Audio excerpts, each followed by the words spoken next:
This Torah class is brought to you by TorahAnytime.com. Okay, good morning, Rabbi Glatstein. Agun Chodesh, Agud Yar, Chodesh Nissan. So just before we begin, I want to spend a few moments speaking a little bit about the month of Nissan, if that is okay. Very interesting. The Shulchan Aruch tells us, Mechaber tells us in Siman Taf Chaf Tes, Ein noiflim al pneim b'chol chodesh Nisan. We don't say Tachnon for the entire month of Nisan. And the question is why? Certainly we're not going to say Tachnon on Pesach itself. So fine, Erev Yom Tif, which is Yadalid and Isru Chag. But why the whole month of Nisan do we not say Tachnon? So we're all familiar that the Magen Avram comments that for the first 12 days of Nisan, the Nesiim brought karbanos to inaugurate the Mizbeach. It was a Chanukah HaMizbeach in the times of the Midbar, the Mishkan. And each respective Nasi brought a carbon on his day. And we know when you bring a carbon, it's considered a Yom Tif. For example, that's why Erev Pesach is a Yom Tif, because you bring a carbon. That's why, let's say, when a person makes a bris milah, so then for the father, it's we know milah is akin to a carbon. And therefore, even in the 9 days, there are opinions that the Baal Bris is allowed to shave because it's a Yom Tif for him. So the first 12 days of Nisan are a Yom Tif. Then you have 8 days of Pesach or in Chutzar, it's 7 days in Eretz Yisrael. You have Erev Pesach, you have Isru Chag. So that's 12 days plus minimum 9 or 10 days, 22 days, 21 days. So the Magen Avram says the following. Then Imkein Yatsa Roiv HaChodesh B'Kedusha. The majority of the month has passed by B'Kedusha. Lefikach Oisin Kulai Kadosh. And therefore you make the whole month Kadosh. In other words, since the majority of the month has passed B'Kedusha, so we schlep along the rest of the month. Okay? That's the logic. Why don't you say Tachnon the whole month? Since most of the month has been passed B'Kedusha, the whole month has passed B'Kedusha. Now, very interesting. The Chassam Sofer says the Achroinim are bothered by the following question. And that is, you've got the first 12 days of Nisan, and you've got from Yudalid until at least Tezvav, Tezayin, Yudzayin, Yuches, Yutes, Chaf, Chaf Aleph, Chaf Beis, and then Isucha, Chaf Gimel. But there's 1 day in between that seems not to have any reason not to say Tachnon, and that is Yud Gimel Nisan. Until Yud Beis, you have the Karbanis and the Nesiim. From Yud Dalet, it's Erev Yom Tif. But the Achroinim are bothered, what about Yud Gimel Nisan? So I've always wondered, who cares about Yud Gimel Nisan? Why is it important that Yud Gimel Nisan have a reason not to say Tachnon? Either way, the majority of the month has already passed the Kedusha. I mean, let's make a simple calculation. There are, 29, 30 days in the month. So whether Yud Gimel has, Yud Gimel doesn't have, it's irrespective whether Yud Gimel, Nisan, has a reason not to say Tachnon. It could be, what I was thinking, is that in order to apply the rule of Roiv, you need a block of time, that block of time consists of the majority of the month. Why? So if you're going to have the first 12 days is not the majority of the month. If you're going to have the next 9 days from Erev Yom Tov, that's not the majority of the month. So you have 2 blocks of time. You're right, if you add them together, they add up to most of the month. But there is no one block of time that block of time could excuse the whole month. Maybe. In other words, in the rules of Roiv, how do you apply Roiv? If you have, let's say, one miyut and another miyut, if those miyutim add up to a Roiv, is that, or do we say no? A Roiv has to be by itself. Okay. So that's what the Chassam Sofer is bothered by. What are you going to do with Yud Gimel Nisan? So the Chassam Sofer gives... It's almost as if you said about Yud Gimel Nisan, right, that you should say Tachnon, it's almost like you're singling out that day in a kind of a negative way. That one day, it doesn't have this chus. It's not... You know? I'm going to say Tachnon, and it's a Yom Tzara, it's a Yom... It's like, why it's going to pick on that day. So listen to this. Chassam Sofer gives 3 reasons why Yud Gimel Nisan has its own independent reason not to say Tachnon. Number one, reason number one is, we know the Nesiim brought Karbanos on their respective day, and which Nasi brought last? B'ya'im sheteim asar ya'im nasi levnei Naftali achira benenan. Now he brought the carbon on the 12th. What kind of carbon was it? Well, it was a carbon shlamim. A carbon shlamim, those who say karbanos in the morning, is ne'echal. How long is it eaten for? 2 days. So even though the hakrava was Yud Beis, but the Zman Achila continued to Yud Gimel, and therefore the Yom Tif extended till the 13th of Nisan. That's answer number 1 of the Chsam Sofer. Answer number 2. The Medrash tells us that the Malachim who came to overturn Sodom, what day did they overturn Sodom? On the 16th day of Nisan. Wait a second. The 16th day of Nisan, that means they came to Avraham Avinu the day before on Pesach. On Pesach. According to that. On Pesach. According to... He would make his wife. What? There are other Mefarshim that came Erev Pesach. But according to the Medrash, that they overturned Sodom on the 16th of Nisan, they came to Avram on the 15th of Nisan. Now what was significant about that day for Avram Avinu? What was he reeling from? From the bris. The 3rd day of the Milah. If the 15th of Nisan was the 3rd day of his Milah, that means when was the bris of Avram Avinu? Avram Avinu, the first bris Milah in history was the 13th. The first bris Milah in history, that's a Yom Tov. Okay, so the 13th of Nisan was the bris of Avraham Avinu. And so the third answer... How do you feed them bread and butter? They came on Pesach. Matzahs. Matzahs all baked in matzahs. Ugais matzahs. Yeah. And what does Not egg ugos mean? matzahs. What? What does ugos mean? Not egg matzahs. Cookies. What does ugos mean? Matzah cakes. Matzah cake. Gebroxt. Okay. Gimel. So I can't believe it. Yeah, Gimel. L'shitas says the Chsam Sofer. Now you'll explain this one to me. That year, Erev Pesach came out on Shabbos. Now, when Erev Pesach comes out on Shabbos, are you allowed to be makriv the Korban Pesach on Shabbos? No. Yeah, that's what Hillel told the Bnei B'Seira. No. Right? But when do you bring the Chagiga? For those who might be learning Masech the Chagiga, when are you makriv the Korban Chagiga?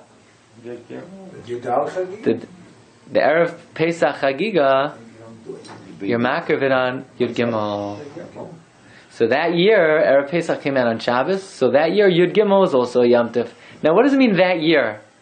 The year Klal Yisrael left Mitzrayim? No, that's the next Thursday. Didn't they leave on a Thursday?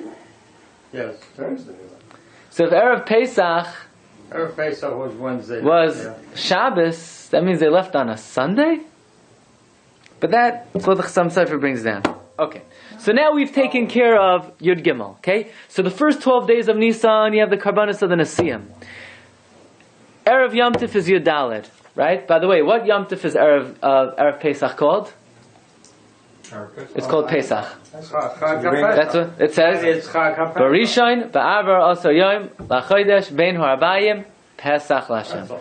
Nowhere in the Torah is the 15th of Nisan called Pesach. There's no such Yom Tov of Pesach. That's Chag HaMatzos. Pesach is the 14th day of Nisan. Fine. Yud Gimel, we have 3 reasons of the Chsam Sofer. But now we're saying we're stuck, because that means if Yom Tov is Tesvav, Tezayin, Yudzayin, Yudches, Yutes, Chaf, Chaf Aleph, and in Chutz Haaretz Chaf Beis, and in Chutz Haaretz Chaf Gimel is Isru Chag, what are you going to do with Chaf Dalet, Chaf Hey, Chaf Vav, Chaf Zayin, Chaf Ches, Chaf Tes?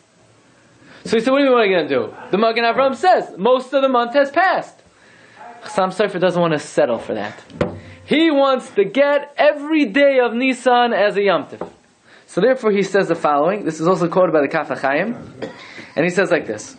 If you look in the Sefer Ma'aseh Roikeach, now we've seen the Sefer Ma'aseh Roikeach recently, when we were learning about the Machzas HaShekel, where he said the word shekel, be'at bash, was Yud Kei Vav Kei. Remember that? You remember. You just have to be reminded. So that's, right? That, the shekel, be'at bash, fine. So he says like this. We have a Messiah that Mashiach is roy to come, is likely to come. Pesach. That's why when you open up that's why Pesach is called Leil Shimurim. God is waiting for Pesach. He brought the first Gula, He'll bring the second Gula. Ayin last year, Shiur before Pesach. But when are we going to make the Chanukas Beis HaMikdash? Come down from that. But when are we going to inaugurate it? You can't do it on Pesach. Ein ma'arvim simcha b'simcha. Says the Maser Rokeach, the 7 last days of Nissan are reserved for the inauguration of the third Beis HaMikdash to be built b'mher v'yameinu. By the way, until it happens, why is it a yontif? What? But until it happens, why is it a So yontif? since there's a concept that, well, why is Pesach a Yom Tov? It happened. It sort of stamps in the time. In other words, in Judaism we believe time is alive. It's a recurring thing. Whatever happened in the past, it's as if it happens again every year. So by the same token, whatever will happen in the future, in a certain vein, it's like it's happening. Which is, one second, not like the Malbim. Who remembers what the Malbim says in Sefer Ezra when we're going to inaugurate this third Beis HaMikdash? I don't remember. Beginning of Nissan? Do you remember they started inaugurating the second Beis HaMikdash on the 3rd of Adar, and they took it all the way until, I believe, the 23rd of Adar. Why the 23rd of Adar? Because the Malbim said, we have a tradition that we're going to inaugurate the third Beis HaMikdash on the 23rd day of Adar. Who remembers that? Remember this? Yeah. What's the first song stuff we're going to do? I would remember everything. I wouldn't be like...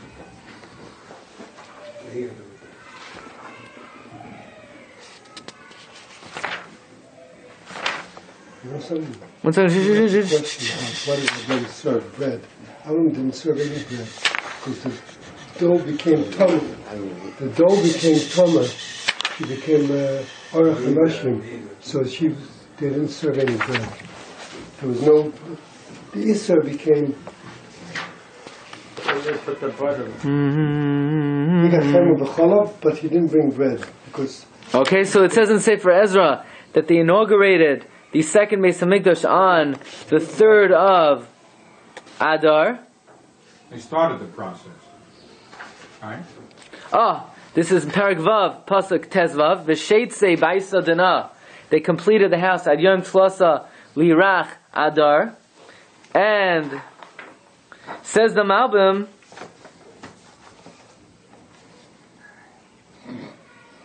that the inauguration of Yechezkel's Bayis is on Chav Gimel Adar. And they were hoping that their second inauguration would extend until Chav Gimel Adar. Okay, so that has to be reconciled, but this is what it says in the Sefer Maser Rokeach, that the last 7 days of Nissan are reserved for the third Beis HaMikdash. So it comes out, according to everything we've said, that every single day in Nissan is accounted for as an own independent reason not to say Tachna. The first 12 days in Asiyim inaugurated the Mizbeach. The 13th day was the Milah of Abraham Avinu. The 13th day was the Zman Achila of Achira Ben Einan. The 13th day was the Man Hakravas HaChagiga, if when Erev Pesach comes out on Shabbos. The 14th is Erev Yom Tov. You have 8 days of Pesach, you have Isra Chag, and finally, the last 7 days of Nissan are reserved for the Chanukah of the third Beis HaMikdash. Comes along the Aruch HaShulchan. If somebody could please pass me Aruch HaShulchan on, it's probably Chelek Gimel or Chelek Beis of Aruch Chaim. Aruch HaShulchan says Pesach Gimel? Not Pesach? Pesach, yeah. It is Pesach? It's in Siman Taf Chav Tes. It's the new ones. Okay. Thank you. Okay. So what the Chassam Sofer is doing is, he's saying, we don't need to come on to the reason of once most of the month has passed B'Kedusha, we'll schlep along the rest of the month. Why? Because we've accounted for every single day. Says Aruch HaShulchan, I will provide you with the reason, without having to come on to the argument of most of the month has passed. I'm going to tell you a reason why the whole month has Kedusha. And that is, Aruch HaShulchan wants to know, what does it mean, HaChodesh Hazeh Lachem? This month is for you. You know? Like this bud's for you. What do you mean that this month is for you? HaChodesh Hazeh Lachem. So, Says the Aruch HaShulchan, he says, I don't get this Paroi guy. Who remembers after Makas Barad, what was Paro's reaction? Paro was really greatly humbled. He said, Hashem HaTzadik, V'ani v'ami Harisham. Paro acknowledged, Hashem is righteous, and I'm the wicked one. And what is he? What is he? The President of the United States? The next Makkah, by Makas Arbe, he has such chutzpah. The pasuk says in Parak Yud, pasuk Yinal, Vayigarash asam. He chases them out. He's a flip-flop. Last Makkah, he said, Hashem HaTzadik. And then when it comes to Makas Arbe, he had audacity. And then by the next Makkah, Choshech, he had even more ha'azah. He said, Al toisef ra'ois panai. I don't want to see you again. What is going on with this man? After Makas Barad, he starts to be humbled. He says, Hashem HaTzadik v'ani v'ami harishayim. And after Barad, after Arbe, he completely does a turnaround and he says, get out of here. And then by Choshech, he has even more audacity. Al toisef ra'ois panai. Oh, very good. So says Aruch HaShulchan, Paroi was into the constellations. And what's the constellation of the month of Nissan? Tle, the Shepselah. And the Shepselah is the god of the Egyptians. So when Paro is in the middle of the year, and God is wreaking havoc in Egypt, Paro is very, very humbled.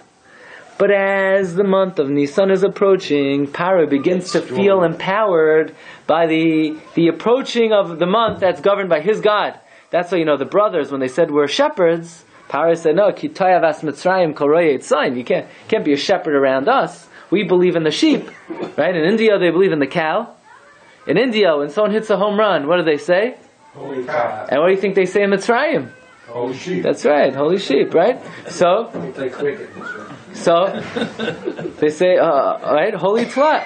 So Paro, as the month of Nisan is approaching, Paro begins to gain more and more chutzpah. So the Rebbeinu Shalom says to Moshe, I'm going to wait till Chodesh Nisan, the month that Paro believes in, and I'm going to shatter his belief in his zodiac star. So let's wait till Nisan comes, his month, and then I'm going to make his month your month. So the Chodesh Nisan, God demonstrated His complete control over the mazalos. That's the pshat in HaChodesh Hazeh Lachem. What? This is in the Aruch HaShulchan, Siman Taf Chaf Tes Ois Beis. Okay? So says the Aruch HaShulchan, he says, Koloimar, HaChodesh Hazeh Lachem Rosh Chodashim. Koloimar, HaChodesh Hazeh Shepare Mamtin Olav. The month that Paro is waiting for, Yia Lachem Rosh Chodashim, will be a Rosh Chodesh for you. Shebazet Tisbarer. With this, you'll show Ki Ein Mamish B'Mazolos. The constellations don't mean anything. V'Hashem Hu Elokim Hashemayim V'Alaretz Mitachas. V'Yisrael Heim Am Segulasai. V'Lachein Rishon Hu Lachem L'Chodshei Hashana. So it's this month, it's the entirety of the month that demonstrates God's control over the world, and therefore the whole month has Kedusha. Rabbi said, I would like to suggest a novel explanation as to why every day in Nisan is considered a holy day in and of itself, without having to come on to the reason of the Magen Avraham that most of the month has passed b'kedusha, and that is the Yishlah HaKadosh. I believe the Masechta Pesachim says on the words HaChodesh Hazeh Lachem Rosh Chodashim. This month should be for you head of months. HaChodesh Hazeh Lachem Rosh Chodashim. This month should be for you head of months. Literally, it means this month is a month of Rosh Chodeshes. Says the Yishlah HaKadosh. You know what the pasuk means? Every day in Nisan has the kedusha of Rosh Chodesh. HaChodesh Hazeh Lachem Rosh Chodesh. Every day in Nisan has kedusha of Rosh Chodesh. In other words, the 9th of Nisan has the kedusha of Rosh Chodesh. You don't say Al V'Yavai, but maybe there are certain, for instance, on Rosh Chodesh, you're supposed to add to your Suda, or Rosh Chodesh has a certain degree of kedusha for certain inyanim. and so forth. Women don't work, right? It'd be a I mean, disaster. they wouldn't work a whole. Before You said, Pesach. how are they going to prepare for Before Pesach, Pesach? it'd be a The disaster. guys are going to have to do all You'll the do it. work. It'd be a disaster. I don't know. Maybe the reason why women don't Roll work up your sleeves. is because they're mamait the levana. It's only one day. Okay. Another day. Okay, they took it as a yomtiv, but that's what the Shlakar says. According to that, again, we don't need the reasoning of the Magen Avram that most of the month has passed with kedusha, but in fact, every single day has its own independent kedusha. Okay, Rabbi Glatstein, we're going to conclude this segment. Shkayach. You've just experienced another Torah class brought to you by TorahAnytime.com.